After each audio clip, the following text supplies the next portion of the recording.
अस्सलाम वालेकुम everyone, welcome to Ayesha medical education. आज इस वीडियो में हम लोग स्टडी करने जा रहे हैं मिक्चुरेशन रिफ्लेक्स। प्रीवियस वीडियो में हम लोगों ने स्टार्ट किया था मिक्चुरेशन, ठीक है।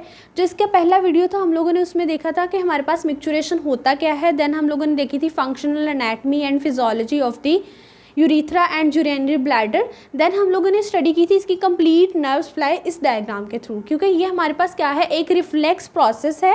सो इसमें ये सारा सिस्टम जो है वो नर्व्स के साथ एसोसिएट है। एफरेंट और इफरेंट नर्व्स कौन कौन सी हैं हमारे पास, mean sympathetic and parasympathetic nerve supply को हम लोग इसमें देखेंगे।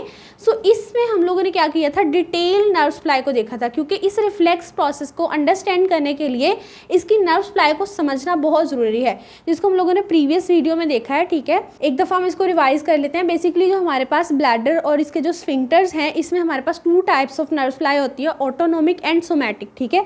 ये हमारे पास somatic nerve which is pudendal nerve, और जो हमारे पास हाइपोगैस्ट्रिक गैंग्लियन और ये जो पैल्विक नर्व, ये जो सारा सिस्टम है ये क्या है हमारे पास अंडर ऑटोनोमिक नर्वस सिस्टम है, ठीक है। जो हमारे पास ब्लैडर एंड जो इंटरनल स्फिंक्टर होगा, इन दोनों को सप्लाई होगी parasympathetic and sympathetic. Mean two से ब्लैडर और जो इंटरनल स्फिंक्टर है इनको ऑटोनोमिक नर्व सप्लाई करेंगी, जो हमारे पास एक्सटर्नल स्फिंक्टर है उसको हमारे पास सोमैटिक नर्व सप्लाई करेगी। जस्ट जो हमारे पास सोमैटिक नर्व सप्लाई है वो किसको है, एक्सटर्नल स्फिंक्टर को। बाकी ये जो सारे हमारे पास इस साइड पे सिंपैथेटिक है, इस साइड पे पैरासिम्पैथेटिक है, ये दोनों किसको सप्लाई करते हैं, ब्लैडर को भी सप्लाई करते हैं और इंटरनल स्फिंक्टर को भी, ठीक है। सो ये हमारे पास नर्व सप्लाई थी। अब हम इसको देख लेते हैं मिक्चुरेशन रिफ्लेक्स को। Micturition reflex is the reflex by which the micturition occur. So जिस प्रोसेस के थ्रू हमारे पास मिक्चुरेशन होती है, जिस रिफ्लेक्स के थ्रू, उसको हम कहते हैं micturition reflex. This is the reflex elicited by stretch receptors in the wall of bladder and urethra. इसमें होता क्या है कि ये हमारे पास क्या है, ब्लैडर है, जिसकी एनाटमी हमने देखा था। ये हमारे पास क्या है, रुगाए हैं, म्यूकस मेम्ब्रेन, ठीक है। ये किस चीज़ से बना हुआ है, ब्लैडर डेट्रूसर मसल से बना है। अब इसमें क्या है, जब हमारा ब्लैडर कंप्लीटली फिल हो जाएगा यूरिन से, तो इसकी वॉल्स पे क्या आएगा, डेट्रूसर मसल जो है वो क्या होंगे, स्ट्रेच होंगे, ठीक है। जब स्ट्रेच आएगा तो क्या होगा, हमारे पास एक स्टिमुलस जनरेट होगा जिसके थ्रू इम्पल्सेस जाएंगी, ठीक है। वो सारा हम लोग डिटेल देखते हैं। मीन इसमें क्या होता है, सिंपली स्ट्रेच रिसेप्टर एक्टिवेट होते हैं जो कि हमारे डेट्रूसर मसल्स में होते हैं, ठीक है। अब हम देखते हैं कि कितना यूरिन जो है वो कलेक्ट हो तो हमारे पास इसमें स्ट्रेच आता है। When about 300 to 400 ml urine is collected then there will be the stretch, ठीक है। हमारे पास क्या होगा, स्ट्रेच होगा और इंट्रावेजिकल प्रेशर जो है वो इंक्रीज होगा। स्ट्रेच तभी आएगा जब इंट्रावेजिकल प्रेशर इंक्रीज होगा, और वो कब होगा, जब हमारे पास 300 to 400 ml यूरिन जो है वो इसमें कलेक्ट हो चुका है। देन क्या होगा, जब इंट्रावेजिकल प्रेशर इंक्रीज करेगा तो हमारे जो डेट्रूसर मसल की वॉल्स हैं उस पर आएगा स्ट्रेच, ठीक है। उस स्ट्रेच से क्या होगा, हमारे जो स्ट्रेच रिसेप्टर्स हैं, जो इस वॉल में रिसेप्टर्स प्रेजेंट हैं, वो क्या है, स्टिमुलेट हो जाएंगे, स्टिमुलेट स्ट्रेच रिसेप्टर्स, ठीक है। देन स्ट्रेच रिसेप्टर्स जब स्टिमुलेट होंगे तो उनकी कुछ ना कुछ नर्व एंडिंग्स भी होंगी। देन स्ट्रेचिंग के बाद क्या होगा, सेंसरी इम्पल्स जनरेट होगी, ठीक है। हुआ क्या कि यूरिन कलेक्ट हुआ, इंट्रावेजिकल प्रेशर इंक्रीज हुआ, देन क्या हुआ, स्ट्रेच इंक्रीज हो गया, स्ट्रेच रिसेप्टर्स हमारे पास स्टिमुलेट हो गए, देन सेंसरी इम्पल्स जनरेट हुई। अब हम पूरा का पूरा पाथवे देखेंगे मिक्चुरेशन रिफ्लेक्स का। Pathway of micturition reflex, filling of the urinary bladder. सबसे पहले जो है वो कंडीशन क्या है कि यूरिनरी ब्लैडर जो है वो फिल होना चाहिए, ताकि वॉल्स पे क्या आ सके, स्ट्रेच आ सके, मीन प्रेशर आ सके, ठीक है। देन उसके बाद क्या होगा, अब जब एक चीज़ स्टिमुलेट हो गई है, सेंसरी नर्व जो है वो स्टिमुलेट हो गई है, तो अब मैसेज किन फाइबर्स के थ्रू जाएगा, एफरेंट फाइबर। सेंसरी इम्पल्स हमारे पास किसके थ्रू जाती है, एफरेंट फाइबर्स, और रिस्पॉन्स किसके थ्रू आता है, इफरेंट फाइबर्स, ठीक है। सो सबसे पहले कौन से फाइबर्स आएंगे, एफरेंट फाइबर्स आएंगे। अब इसमें क्या होगा, stimulate stretch receptor and afferent impulse via pelvic nerve, ठीक है। ये जो स्पाइनल कॉर्ड का लंबर सेगमेंट वाला पार्ट था वो क्या था, सिंपैथेटिक, ठीक है। जो हमारे पास सैक्रल रीजन का था वो क्या था, पैरासिम्पैथेटिक, ठीक है। और सिंपैथेटिक क्या था हमारे पास, नर्व ऑफ फिलिंग, ठीक है।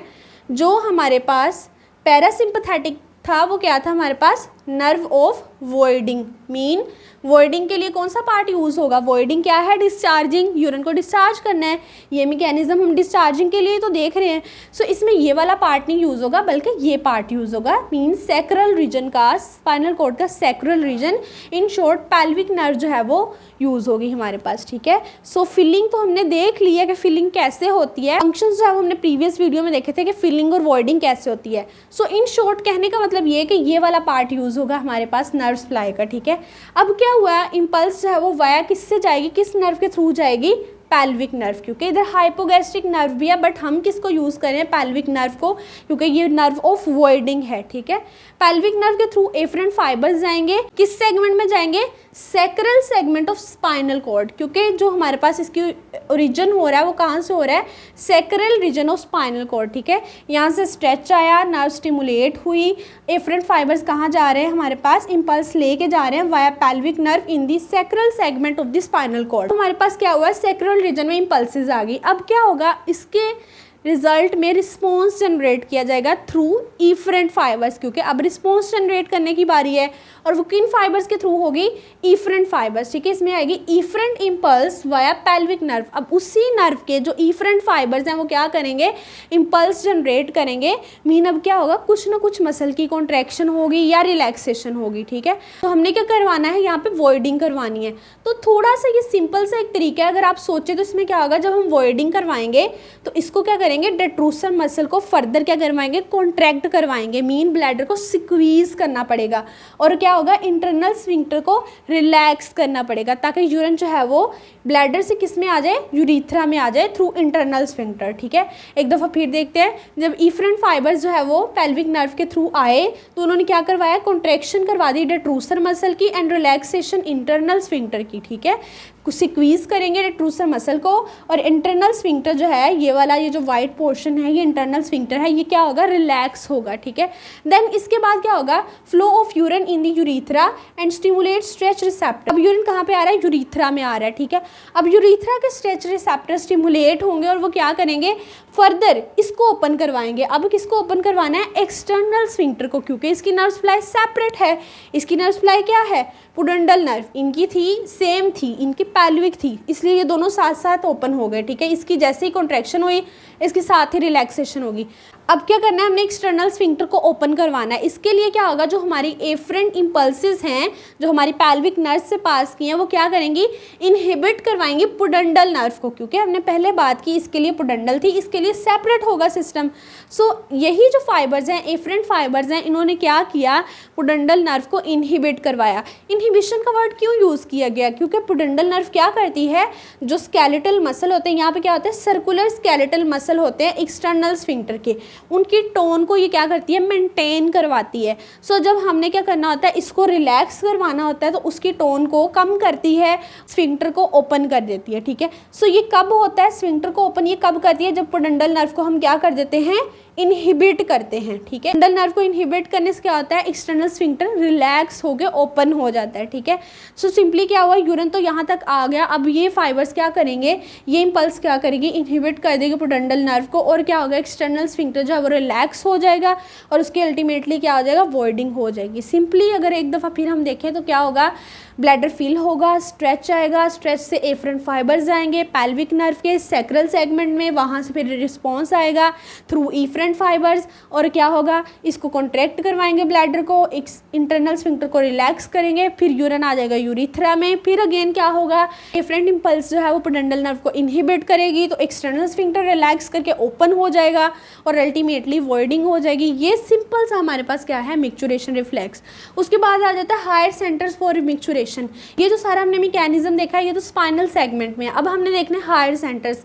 Spinal centre for the micturition are sacral and lumbar. ये सैक्रल है, ये लंबर है, ठीक है।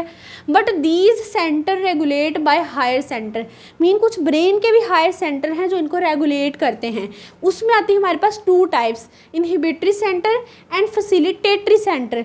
जो मिक्चुरेशन को इनहिबिट करेंगे वो इनहिबिटरी सेंटर है, जो मिक्चुरेशन को फैसिलिटेट करेंगे वो फैसिलिटेटरी सेंटर है, ठीक है। सबसे पहले हम देखते हैं इनहिबिटरी सेंटर फॉर मिक्चुरेशन। इसमें आएंगे हमारे पास two parts of brain, mid brain and cerebral cortex, ठीक है। सेरिब्रल कॉर्टेक्स और मिड ब्रेन क्या करते हैं, ये ऐसे सेंटर हैं जो मिक्चुरेशन को इनहिबिट करते हैं by suppressing spinal micturition centre. इसी तरह फैसिलिटेटरी सेंटर की बात करें तो सेंटर इन पोन्स, ठीक है। पोन्स क्या है, हमारे हाइंड ब्रेन का पार्ट है। वहाँ पे क्या होता है हमारे पास, इसके फैसिलिटेटरी सेंटर होते हैं जो कि फैसिलिटेट करते हैं मिक्चुरेशन को वाया स्पाइनल सेंटर। इसने क्या किया था, सप्रेस किया था वाया स्पाइनल मिक्चुरेशन सेंटर। इसने क्या किया, फैसिलिटेट किया वाया स्पाइनल सेंटर, ठीक है। स्पाइनल पे ही काम होना है। And some centre in cerebral cortex also facilitate. जिस तरह यहाँ पे कॉर्टेक्स में हमारे पास इनहिबिटरी सेंटर थे, इसी तरह कॉर्टेक्स में इसके फैसिलिटेटरी सेंटर भी होंगे, ठीक है। सो ये था हमारे पास micturition reflex. If you understand this video so please like share and subscribe the channel. Thanks for watching.